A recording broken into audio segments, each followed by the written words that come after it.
भगवान बुद्ध मानवतावादी रहे हैं।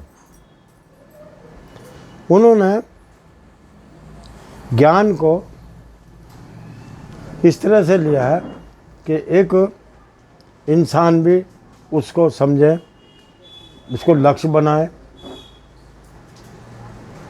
मेरे जीवन में क्या होना चाहिए, किसके प्रति क्या दया होनी चाहिए, सहिष्णुता होनी चाहिए, क्षमा याचना होनी चाहिए, ये किसी से कोई लड़ना, हिंसा, सत्य के वो पक्षधर थे। कला भी हमारे भारतीय कला में भगवान बुद्ध से जो संबंधित कलाएं हैं, जो पूरे विश्व में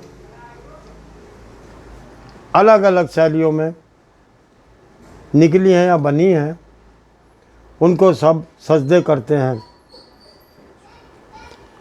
इसी तरह से हमारी भारत सरकार ने भी जो अशोक किलाट है राष्ट्र चिन्ह के रूप में अपनाया, जिसको सत्यमेव जयते के रूप में इसको लिया है। और ये मेरे ख्याल से सभी राष्ट्र चिन्हों में बहुत ही अच्छा और सुंदर उदाहरण है।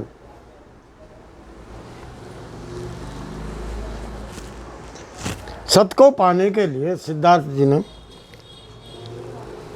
गांधार में जो बौद्ध भिक्षुकों ने जो चित्र बनाए हैं, तपस्या की थी, उनका पूरा शरीर भी जर्जर हो गया था बौद्धत्व को पाने के लिए।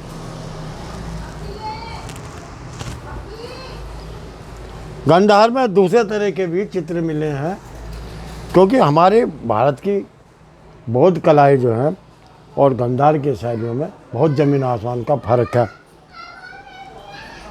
ये चित्रों से आपको विदित।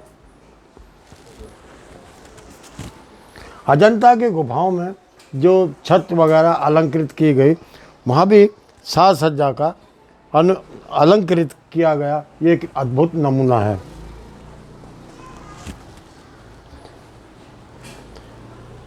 धार्मिक आस्था के हिसाब से अजंता में पुजारन और जो धार्मिक आस्था से मानने वाली कृतियों को भी बनाया गया है। अजंता का अद्भुत नमूना अलग अलग विषयों पर भी बनाया गया। मानते हैं कि उसमें कपड़े, केश विन्यास, सुंदरता इत्यादि को बहुत अच्छे ढंग से किया गया है। एक चित्र जो बनाया गया बौद्धों के द्वारा, पद्म पाणि बौद्ध सत्य, ये बहुत ही फेमस और अच्छा सुंदर चित्र दिया है। चेहरे भी ये दिखाते हैं, एक बौद्धत्व का ज्ञान कराते हैं। ऐसा नहीं कि बौद्ध धर्म में अप्सराओं को भी बनाया गया है। अजंता की गुफाओं में 16वीं 17वीं गुफा जो बहुत ही प्रसिद्ध गुफाएं हैं, उनमें भी अप्सराएं वगैरह और पुजारन अलंकरण बहुत ही सुंदर ढंग से किया गया। ये अप्सरा जो बहुत ही सुंदर ढंग से बनाई गई है, ये देखिए, इस तरह के अलंकरण करना ये एक बहुत बड़ी कलाकारों के लिए उपलब्धि है और इसको बहुत सराहा गया है।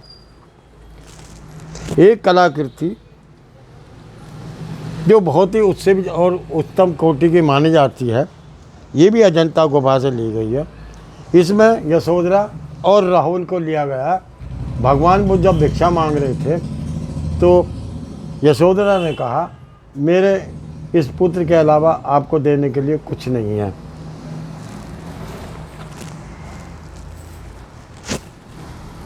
इसी तरह से एक अजंता की गुफा में एक हाथी का बच्चा गुम हो जाता है और जब वो पा जाता है, उसका स्नेह बच्चे के प्रति कैसा लग रहा है, ये एक अद्भुत मिलन।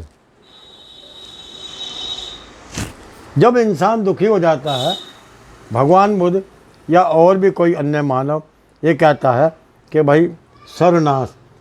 इस तरह की हस्त मुद्राएं जो क्षमा की हैं या किसी को प्रेम की मुद्राएं हैं, किसी को इंगित करने की गुफाएं, वो क्या नाम जो मुद्राएं हैं, वो यही दर्शाती है कि हम इंसान, श्रेष्ठ इंसान कैसे बने।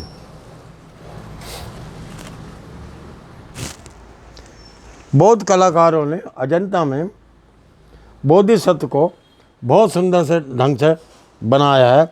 ये सारी कलाकृतियाँ मैंने कलाकृतियों से अनुरंजित करते हुए अनुकृति बनाई हैं, जिससे कि हमारे कलाओं का अद्भुत परिचय मिले और हम जो है अपने को गौरव महसूस करें और अपने भारत को गौरव बनाएं।